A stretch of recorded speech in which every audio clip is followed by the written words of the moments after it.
చాలా మంది జీవితంలో 24 గంటలు కష్టపడుతూనే ఉంటారు. ఏ మాత్రము విశ్రాంతి ఉండదు. భర్త ద్వారా, బిడ్డల ద్వారా, భార్య ద్వారా, సమాజము ద్వారా ఏ మాత్రము కూడా విశ్రమించలేని జీవితాలు, విసిగిపోయిన జీవితాలతో మనం చూస్తూ ఉన్నాం. అయితే ప్రభు ఏమంటున్నాడంటే, నా యొద్దకు రండి, నేను మీకు విశ్రాంతిని ఇస్తాను.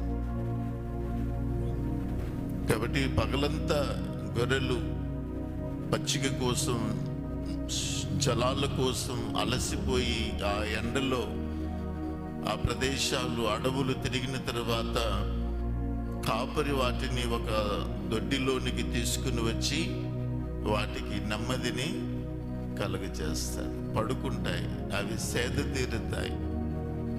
ఈ ప్రపంచంలో మనం అలసిపోయి సొమ్మసిల్లిన తర్వాత ప్రభు మనకు తగిన విశ్రాంతిని కలుగజేస్తాడు. ఆయన శాంతికరమైన జలముల యొద్దకు నన్ను నడిపించును అనగా ఆయన మనకు సమాధానాన్ని అనుగ్రహిస్తాడు.